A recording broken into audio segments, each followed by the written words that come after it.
The Galactic Council chamber fell silent as Ambassador Threnkar of the Voss Collective collapsed into his seat, his 6 eyes blinking in disbelief at the transmission he had just received. 300 cycles ago, when his people's colony ships had drifted powerless through the void after a catastrophic engine failure, it had been a small blue world that answered their distress beacon. Earth, they called it, home to a species barely a century into space travel, primitive by galactic standards, yet they had come anyway. The humans had towed those colony ships across 2 star systems, shared their limited food stores, and asked for nothing in return except friendship. Threnkar's grandfather had been among those saved, and the debt had been recorded in the Voss archives as tradition demanded, though no one truly expected it would ever be called upon. Now, as the Earth delegation's message played across his neural interface, those words echoed with terrible weight through his consciousness: "We need your help." The situation on Earth was catastrophic in ways that defied simple description. The Devourers, as humanity had named them, had emerged from a tear in spacetime near Jupiter's orbit, a swarm of biomechanical horrors that consumed matter itself to fuel their endless hunger. Human fleets had fought with characteristic ferocity, throwing themselves against an enemy that outnumbered them 1,000 to 1, buying time for evacuation efforts that could never move fast enough. Admiral Chen's final transmission from the burning wreckage of the UNSS Indomitable had been broadcast across every frequency humanity could reach, her voice steady even as her ship disintegrated around her: "To anyone listening, to anyone who remembers us, who shared our tables or walked our streets or simply knew we existed, this is not a call for vengeance. This is a call for witness. Humanity fought here. We fought with everything we had, and if this is our end, let it be known that we did not go quietly into extinction. But if there is anyone out there who can help, who will help, we have 5 billion souls on Earth and another 2 billion scattered across our colonies, and they deserve a chance to see tomorrow." The transmission cut off in a burst of static, and Threnkar felt something crack open inside his chest, that same something that had cracked open in his grandfather all those cycles ago when human ships had appeared like angels in the darkness. The council erupted into argument, as councils always did, voices rising in a dozen languages about protocols and procedures, about risk assessments and strategic considerations, about the likelihood of success versus the certainty of loss.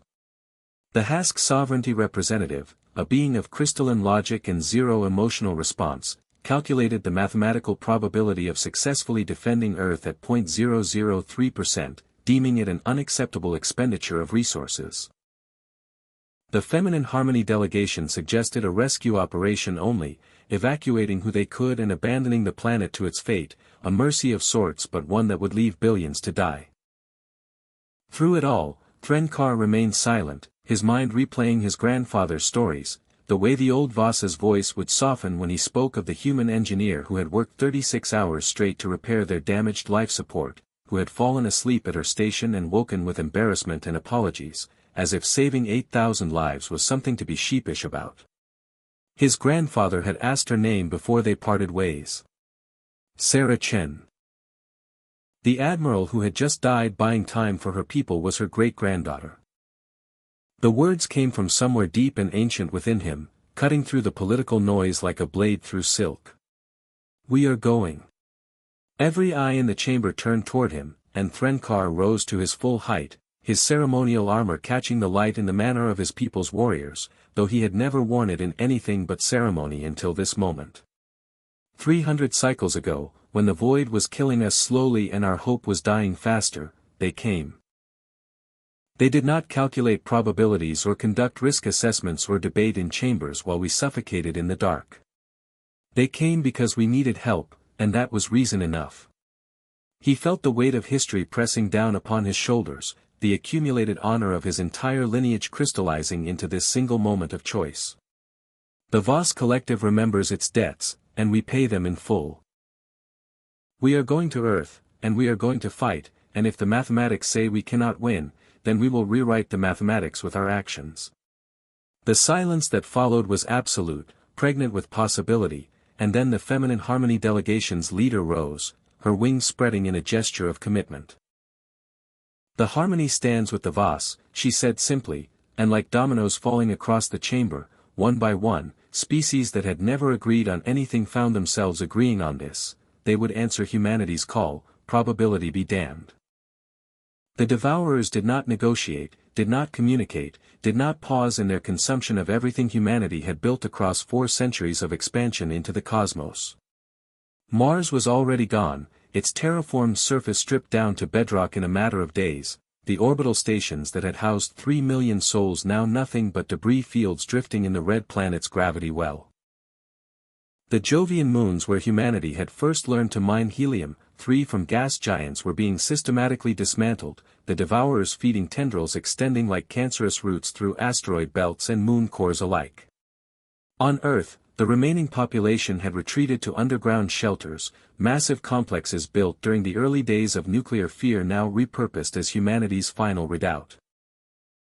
Rebecca Torres crouched in shelter Gamma 7 beneath what used to be Sao Paulo, her daughter Maya pressed against her side, and tried to explain to the 6-year-old why the ceiling shook with each impact, why the lights flickered, why Daddy wasn't coming back from the defense line.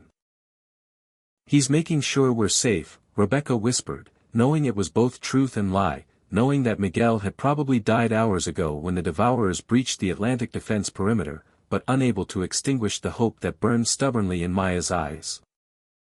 Captain James Park of the Korean Stellar Navy stood on the bridge of the KSN Sejong, one of the last 15 capital ships still combat-capable, and watched his tactical display with the calm detachment of a man who had already made peace with his fate.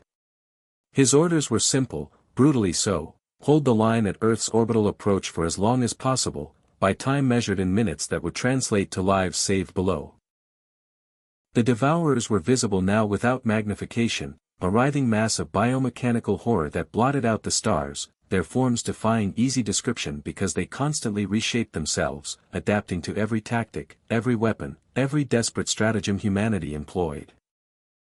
Park had been a student of military history before the war, had written his thesis on impossible battles and the commanders who fought them anyway, Thermopylae and Rorke's Drift and dozens of others where mathematics said defeat was certain but humanity stood firm regardless. He had thought he understood those ancient warriors. Now, watching death approach in a form that would have broken those historical heroes' comprehension, he realized he had not understood at all.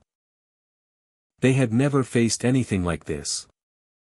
The Devourers hit the fleet like a tsunami of teeth and hunger, and space itself seemed to scream.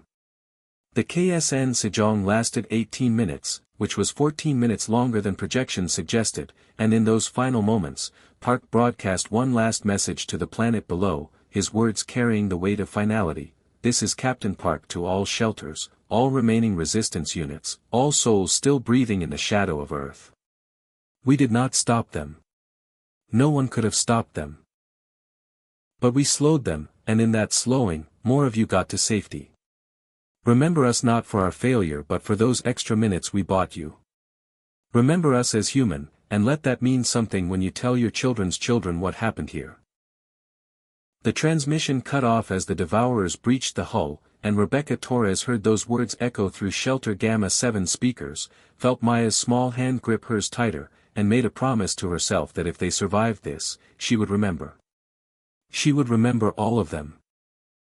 In the deepest shelter beneath what had once been Geneva, where the old world government bunkers had been expanded into a city unto themselves, Dr. Yuki Tanaka worked with hands that refused to shake despite the exhaustion that had seeped into her bones. She was humanity's foremost expert on quantum entanglement communication, and she had spent the last 72 hours attempting to boost the range of Earth's distress beacon, to push it farther into the galaxy than any signal had gone before. The power requirements were astronomical, literally, draining reserves meant for life support and food production, but the government council had approved it anyway because what good was surviving? She thought of her grandmother, who had survived the Tokyo firestorms of an older, more primitive war, who had told her stories about looking up at the sky and wondering if anyone up there cared whether humanity lived or died. Now Yuki was the one looking up, metaphorically, sending humanity's desperate prayer into the void and hoping something benevolent would hear. The something that heard was more than she had dared imagine. The first indication was a ripple in spacetime that the automated defense satellites picked up, massive objects dropping out of FTL at the edge of the solar system, signatures that made no sense because they were too large, too numerous, too coordinated to be anything except a fleet. But whose fleet? The Devourers had come alone, had shown no indication of coordination with other species, had seemed to operate on pure instinct and hunger. For one terrible moment, Rebecca Torres and billions like her feared they had called down something worse, that the galaxy had heard their distress and sent another predator to contest the feeding ground. Then the identification code started coming through, and Yuki Tanaka collapsed into her chair with a sob of relief that turned to laughter. Voss Collective. Feminine Harmony. Clef Industrial Sovereignty. Hask Concordance. Names from first contact scenarios, from trade negotiations and cultural exchanges, from that brief golden age when humanity had walked among the stars and found friends there. They had come. Against all odds and every calculation, they had come. The fleet that emerged from the brilliant tiers of displaced spacetime numbered in the thousands, warships of 100 different designs united by the simple fact of their presence, by the collective declaration that Earth would not fall alone. Ambassador Threnkar stood on the bridge of the Voss flagship, the Eternal Covenant, and felt his 3 hearts beat in synchronization with what could only be described as righteous purpose. The tactical displays showed the Devourers as a roiling mass around Earth, their biomechanical bodies having already begun to extend tendrils toward the planet's atmosphere, and he knew that if the Allied fleet had arrived even 6 hours later, they would have found nothing but a stripped husk where a living world had been. His communications officer, a young Voss named Lyra, looked at him with eyes wide with barely suppressed terror, and Threnkar placed a hand on her shoulder in the manner of their people, a gesture of shared courage. "Send the signal to all ships," he said, his voice carrying the harmonics of command his grandfather had taught him. "We engage immediately, maximum aggression, every weapon system live. And broadcast this on all human frequencies, tell them the debt is being paid. Tell them they are not alone." The humans in Shelter Gamma 7 heard those words and wept, strangers embracing strangers, the accumulated tension of certain death releasing in a cathartic wave of desperate hope. Rebecca Torres held Maya close and whispered thank you over and over to beings her daughter had never met, to species she had only read about in school texts before the war. On what remained of the orbital defense platforms, exhausted gunners who had been firing on empty for hours suddenly found renewed purpose, their weapons systems synchronizing with the incoming fleet's targeting data in a symphony of coordinated violence. The Devourers, for all their adaptive horror, had never encountered anything like this. They had consumed isolated colonies, picked off lone ships, overwhelmed divided defenses, but now they faced a wall of unified force that stretched across 1,000,000 kilometers of space and would not break. The first volleys lit up the darkness like a new sun being born, weapons technologies from 100 worlds combining in ways their creators had never imagined, and for the first time since they had emerged from their cosmic wound, the Devourers retreated. The battle was not a clean thing, not the kind that would be romanticized in later retellings by those who had not witnessed it. The Devourers adapted, as they always did, their biomechanical forms shifting to absorb kinetic weapons, their molecular structure reconfiguring to disperse energy attacks. They destroyed the Feminine Harmony carrier Blessed Wings in a matter of seconds, 17,000 souls consumed before the evacuation systems could even activate. The Cleth Dreadnought Unbreakable will broke formation to protect a damaged human cruiser and paid for that compassion with its own destruction, its final transmission a battle hymn in a language that sounded like grinding stone and tasted like iron determination. Threnkar watched species he had known only through diplomatic channels die with the same courage his grandfather had described in those human rescuers, and he understood in that moment that bravery was not unique to any one people, that the willingness to sacrifice for others was perhaps the only truly universal constant in a galaxy full of differences. The turning point came not from superior firepower or brilliant tactics but from something far more fundamental. The Devourers had evolved to consume, to adapt, to overcome, but they had not evolved to understand cooperation. The Allied fleet fought as a single organism, each species compensating for the weaknesses of others, creating overlapping fields of fire that left no gaps for exploitation. When the Hask Concordance's crystalline ships found their energy weapons ineffective, the Voss provided kinetic cover while the humans recalibrated the Hask's quantum cannons to a frequency that could disrupt the Devourer's molecular cohesion. When human ships ran low on ammunition, Cleth industrial vessels moved in with rapid fabrication facilities, manufacturing ordnance in real time and delivering it via drone to the embattled cruisers. It was improvisation elevated to art form, desperation transformed into doctrine, and slowly, impossibly, the Devourer's advance stalled. Dr. Yuki Tanaka watched the battle unfold through the sensor feeds patched into Shelter Geneva's command center and realized something profound: they were witnessing the birth of a new paradigm in galactic relations. Before this moment, the various species had maintained cordial but distant relationships, trade partners and occasional allies, but never truly united. The Devourers had meant to consume humanity, but instead they had forged something stronger than any individual species, a coalition bound not by treaties or mutual benefit but by the simple moral truth that abandoning someone in their darkest hour was unacceptable. She began taking notes, recording observations, because some analytical part of her mind insisted that if they survived, someone would need to document this transformation. The battle raged for 16 hours, an eternity measured in lives spent and ships lost, and when the final Devourer construct collapsed under the combined fire of 36 capital ships, the silence that followed was deafening. They had won, but the cost had been written in the debris fields that now orbited Earth like morbid rings, in the casualty reports that numbered in the hundreds of thousands, in the exhaustion that gripped every survivor like a physical weight. The aftermath of victory tasted like ash and salt, like the tears Rebecca Torres cried when she finally emerged from Shelter Gamma 7 to find Sao Paulo's skyline irrevocably changed, entire districts simply gone, vaporized by orbital bombardment or consumed by Devourer tendrils before the Allied fleet arrived. Maya clutched her hand and asked where their apartment was, and Rebecca could not find the words to explain that the building where they had celebrated the girl's last birthday no longer existed in any meaningful sense.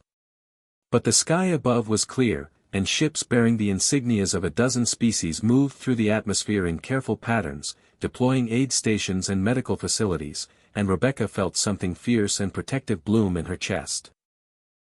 These beings had come when they did not have to, had risked everything for a species they barely knew, and humanity would remember.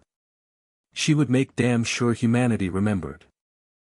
In orbit, Ambassador Threnkar oversaw the coordination of rescue operations with the same intensity he had brought to the battle, his command staff working around the clock to match resources with needs, to ensure that Voss medical teams reached the shelters with the highest casualty rates, that feminine harmony atmospheric processors were deployed to areas where the Devourers had tainted the air, that Hask reconstruction drones began the long process of clearing debris and stabilizing structures.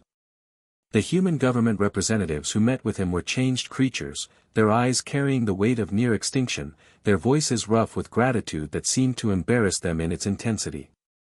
President Williams, a woman who had led humanity through its darkest hours, gripped Threnkar's hand in that peculiar human gesture of respect and said simply, "We can never repay this." Threnkar's response came without hesitation, his translator rendering the harmonics of his people's most sacred oath. "You already did, 300 cycles ago when you saved my grandfather and 8,000 others. This is how debts work among civilized beings. We honor them, generation to generation, because that continuity is what separates us from the Devourers." The reconstruction of Earth became a collaborative effort that defied every previous model of interstellar relations, species sharing technologies they had guarded jealously for centuries because the alternative was watching a world die slowly from wounds inflicted in its defense. The Cleth, whose industrial capacity dwarfed all other known species, deployed fabrication facilities that could produce building materials at rates that seemed like science fiction even to humanity's engineers. The feminine harmony, with their deep understanding of ecological systems, helped restore the damaged biospheres where Devourer corruption had poisoned soil and water. The Voss, drawing on their own history of colony disasters and near misses, provided expertise in rapid population redistribution and trauma counseling. And humanity, for its part, contributed something perhaps more valuable than any technology. They taught their rescuers how to hope in the face of impossibility, how to fight when mathematics said fighting was futile, how to stand firm when every rational calculation suggested retreat. Captain James Park's name was recorded in the memorial that humanity built on the ruins of the Atlantic Defense Perimeter, alongside the names of 2 million others who had died buying time for the Allied fleet to arrive. Rebecca Torres brought Maya to the dedication ceremony, held 6 months after the battle, and tried to explain to her daughter why the massive wall of obsidian stone covered with names mattered, why remembering the dead was as important as celebrating the living. Maya traced her fingers over her father's name, Miguel Torres, and said something that broke Rebecca's heart and mended it simultaneously: "He was brave like the aliens, Mommy." Not aliens anymore, Rebecca realized. Not after this. The beings who had crossed the galaxy to fight for humanity's survival had earned something more than that clinical designation. They had earned the title that humans reserved for those who stood beside them in the darkest hours. They had earned the right to be called friends. The galactic community changed in ways both subtle and profound, the old hierarchies of power and prestige giving way to a new understanding that actions mattered more than ancient lineage or technological superiority. Species that had looked down on humanity's primitive FTL drives and crude weapons systems found themselves re-evaluating their assumptions, because those same humans had fought with creativity and desperation that had held back the devourers long enough for rescue to arrive. The Voss found their status elevated not through conquest or economic dominance but through the simple moral clarity of honoring their debts, and other species began to examine their own histories, their own obligations, with new seriousness. Ambassador Threnkar received honors he had never sought, but the one that mattered most came not from a government or council but from a small human child who pressed a drawing into his hand at a joint memorial service, a crayon sketch of Voss ships fighting alongside human vessels with the words, "Thank you for saving us," written in the careful printing of youth. A decade passed, measured in the reconstruction of cities and the healing of wounds both physical and psychological, and Earth emerged from its near-death experience transformed. The planet that had almost been consumed became the unofficial capital of an alliance that stretched across hundreds of star systems, not through military might or political maneuvering but through the simple fact that every species in the coalition had proven their commitment to mutual survival in the most visceral way possible. The yearly memorial ceremonies drew representatives from across known space, a solemn recognition that the battle for Earth had been about more than one world's survival, that it had represented a fundamental choice about what kind of galaxy they wanted to inhabit. Rebecca Torres, now serving as Earth's ambassador to the Voss Collective, stood in the rebuilt Sao Paulo and marveled at how the architecture seamlessly blended human design with Voss structural principles, cleth material science, and feminine harmony environmental integration, a physical manifestation of the cooperation that had been forged in desperation and refined through shared purpose. Maya Torres, 16 now and impossibly tall, had grown up in a universe where multiple species working together was not an anomaly but the expected norm, where her classmates included Voss younglings and Hask computation specialists and human children from a dozen different cultural backgrounds. She had never known her father except through stories and recordings, but she carried his legacy in the way she approached problems with the same stubborn determination that had characterized humanity's defense of Earth. When she announced her intention to join the newly formed Coalition Defense Force, Rebecca felt the familiar spike of parental fear but recognized the pride beneath it. Her daughter had inherited not just Miguel's courage but the lesson that the galaxy had learned in Earth's darkest hour, that some things were worth fighting for, worth dying for, worth crossing impossible distances to preserve. Ambassador Threnkar, now advanced in years by his people's standards, made one final visit to Earth before retiring to his homeworld, and Rebecca hosted him in the same shelter that had protected her family during the invasion, now converted into a museum and educational center. They walked through exhibits that documented the battle hour by hour, displayed artifacts recovered from destroyed ships, honored the dead of 100 species who had fallen defending a world not their own. In the central chamber stood a sculpture that had become the unofficial symbol of the Alliance. Human hands and Voss tendrils and cleth manipulators and feminine harmony wings, all reaching toward the center to support a representation of Earth, the message clear without need for translation. "You gave us back our world," Rebecca said, her voice thick with emotion that time had not diminished. "How do we even begin to express what that means?" Threnkar's response carried the weight of understanding earned through years of reflection, his translator rendering the harmonics with perfect clarity. You begin by doing for others what was done for you. The debt my grandfather owed to your people was not erased when we came to your aid, Rebecca. It was multiplied, spread across your entire species, transformed into an obligation that every human now carries. You owe the galaxy the same mercy, the same courage, the same willingness to answer distress calls even when the mathematics say you should not. That is how civilization persists, not through laws or treaties or weapons, but through the accumulated weight of debts honored and compassion extended. He paused, his 6 eyes reflecting the light from the sculpture in patterns that Rebecca had learned to read as contemplation. 300 cycles ago, you saved my grandfather without expectation of return. 10 cycles ago, we saved your world because of that ancient kindness. Now you must carry that forward, must be the fleet that emerges from FTL when some other species sends their desperate prayer into the void. This is not burden but privilege, the responsibility of those who have been saved to become saviors in turn. The words resonated through Rebecca's consciousness with the force of revelation, and she realized that Threnkar was describing not just a moral obligation but a practical blueprint for galactic civilization, a system where survival was ensured not through dominance or isolation but through the intricate web of debts and repayments, acts of courage that echoed across generations and species.